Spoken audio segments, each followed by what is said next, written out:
दोस्तों, ये बात आज किसे पता नहीं है कि भारत की इकलौती टेलीकॉम कंपनी जो एक दौर में लोगों को फोन और लैंडलाइन के जरिए कनेक्ट करने के लिए सबसे आगे नजर आती थी, वो कोई और नहीं बल्कि बीएसएनएल ही थी।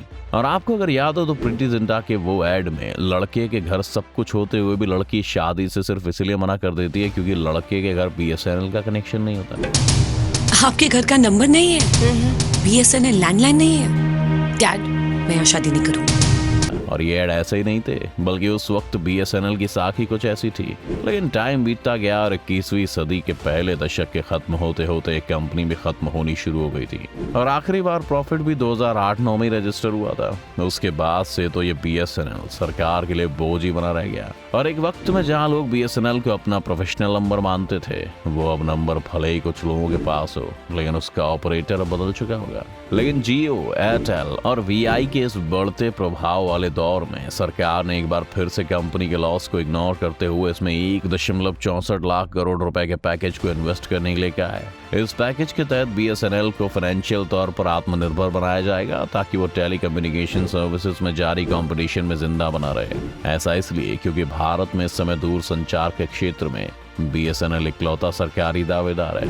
बीएसएनएल के अलावा एयरटेल, जियो, वोडाफोन और आइडिया ये सब प्राइवेट सेक्टर की कंपनीज हैं। अब हैरान करने वाली बात तब लगती है जब सरकार ने देश के टैक्स पेयर्स के पैसों को एक ऐसी कंपनी में इन्वेस्ट करने का आदेश क्यों दिया जिसने आज से 14 साल पहले प्रॉफिट कमाया था। तब से लेकर अब तक बीएसएनएल सिर्फ घाटे में ही रहता है। सरकारें उसके बेल आउट पैकेज जारी करती है और अगली बार वो फिर से नए घाटे में पहुंच जाता है।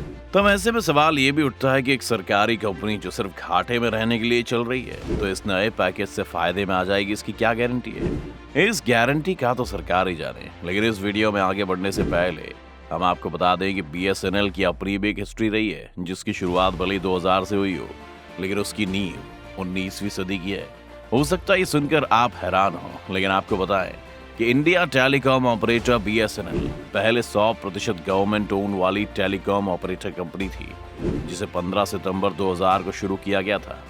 लेकिन इतिहास में जाएंगे तो पता चलेगा कि 19वीं शताब्दी में ब्रिटिश काल के दौरान ये पहली टेलीग्राफ लाइन थी जो 1851 में एस्टैब्लिश्ड हुई थी। 1854 में भारत की जनता ने टेलीग्राफ सेवाओं का उपयोग करना शुरू किया। 1885 में ब्रिटिश लेजिस्लेटिव काउंसिल द्वारा पारित भारतीय टेलीग्राफ अधिनियम 1975 में ये पोस्टल टेलीग्राफ से अलग हो गया और 1980 में टेलीग्राफ सर्विस की आवश्यकता के कारण एक टेलीग्राफ विभाग बनाया गया। इसके बाद भारत सरकार ने अक्टूबर 2000 में एक कॉरपोरेशन में टेलीकॉम और टेलीग्राफ सर्विस को बनाया और इसका नाम भारत संचार निगम लिमिटेड रखा।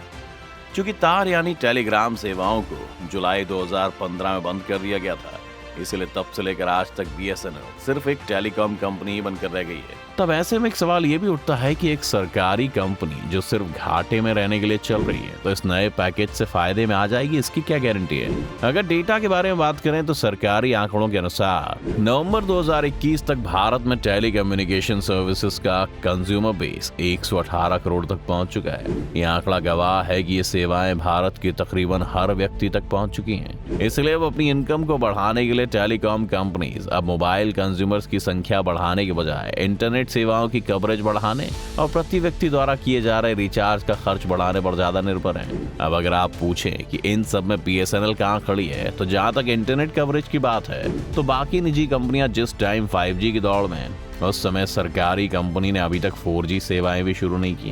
अब ऐसे में मोबाइल पर टीवी, गेम्स और वीडियो कंजप्शंस के बढ़ते चलन के दौर में बीएसएनएल की 4G सेवाओं में गैर मौजूदगी ये समझाने के लिए काफी है कि कंपनी अपने ग्राहकों की जरूरत के लिए कितनी सजग है और उसमें खुद को सबसे आगे रखने की कितनी ओर है। खैर, अभी के लिए अगर इंटरनेट सेवाएं छोड़ भी दें तो telecom regulatory authority of India यानी कि ट्राई, जो टेलीकॉम सेक्टर पर नजर रखने का काम करती है, उसकी तरफ से दिए गए कुल कंज्यूमर स्टैटिस्टिक्स के अनुसार भी 2019 में कंपनी के ग्राहकों की संख्या घट रही है, जबकि टेलीकम्युनिकेशन क्षेत्र में दो बड़े खिलाड़ियों एयरटेल और जियो ने इस दौरान अपने ग्राहकों की संख्या में रिकॉर्ड बढ़ोतरी की है। इस टाइम के दौरान टाटा इस बाजार से बाहर हो चुका है, जबकि वोडाफोन और आइडिया एक साथ आकर किसी तरह टिके हुए हैं। तो अब ऐसे में 3G किंग बीएसएनएल का क्या हाल होगा, ये तो आप समझ ही चुके हैं। अब अगर दिक्कतों की बात करें तो बीएसएनएल की दिक्कत सिर्फ मॉडर्न टेक्नोलॉजी और सेवाओं तक ही सीमित नहीं है, बल्कि सरकारी कंपनी के स्टाफ होने के नाते इस कंपनी के स्टाफ खुद को कस्टमर्स के लिए जवाबदेह समझने के बजाय खुद को ही सरकार समझने लगे हैं।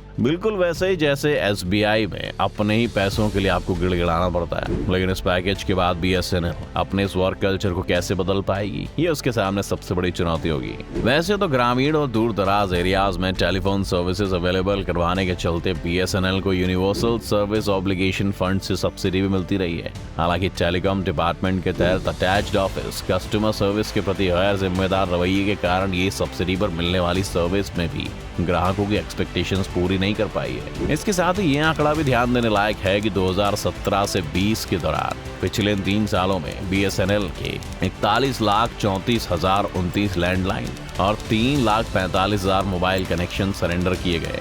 ये आंकड़े इस बात की गवाह है कि लैंडलाइन सेवाओं की शुरुआत करने वाली कंपनी होने और सब्सिडी मिलने के बावजूद BSNL कितनी खराब कंपैरेटिव सर्विस दे पाई है। अब सरकार की तरफ से मिलने वाले इस पैकेज के बूते BSNL की रेस्टोरेशन की संभावना का एनालिसिस करने के लिए ये भी जरूरी है कि इस कंपनी के हाल के सालों में फाइनेंशियल परफॉर्मेंस को देखा जाए, जिससे आपको ये पता चलता है कि कंपनी पिछले 3 सालों से लगातार घाटे में जा रही है और इस पर लोन बढ़ रहा है। मार्च 2020 तक कंपनी का लोन 21,902 करोड़ रुपए तक पहुंच गया है, जो कि इस बात का प्रूफ है कि कंपनी ग्राहकों का भरोसा गंवा चुकी है। ऐसे में पैकेज इसकी किस्मत बदल सकेगा, इसकी संभावना कमी दिखाई दे रही है। अब आते हैं उस सवाल पर, जब इसके फिर से खड़े होने की संभावना इतनी कम है तो आखिर सरकार ऐसा कर क्यों रही है? तो दोस्तों, BSNL को बचाने के पीछे एक लॉजिक ये दिया जा रहा है कि दूर दराज के इलाकों में टेलीकॉम सर्विसेज पहुंचाने के लिए किसी सरकारी कंपनी का होना जरूरी है। एयर इंडिया को बचाने के लिए भी कभी यही लॉजिक दिया जाता था कि दूर दराज के इलाकों तक हवाई सेवाएं पहुंचाने के लिए सरकारी कंपनी का एग्जिस्टेंस होना जरूरी है, जिस वजह से टाटा की एयर इंडिया को सरकार ने अपने बल पर लगातार घाटा सहते हुए कई सालों तक चलाया और फिर टाटा को भी वापस बेच दिया। अब इस एग्जाम्पल से आप समझ सकते हैं कि BSNL का क्या हाल होने वाला है। क्योंकि ये बात एयर इंडिया से प्रूफ हो चुकी है कि देश के कोने कोने तक फ्लाइट सर्विस पहुंचाने के लिए सरकारी सहयोग वाली प्राइवेट कंपनियां ज्यादा प्रॉफिट कमा के दे सकती हैं। इसलिए ग्रामीण और दूर दराज के इलाकों में ब्रॉडबैंड और दूर संचार सेवाएं पहुंचाने के लिए भी फ्लाइट सर्विस जैसा मॉडल अपनाया जा सकता है।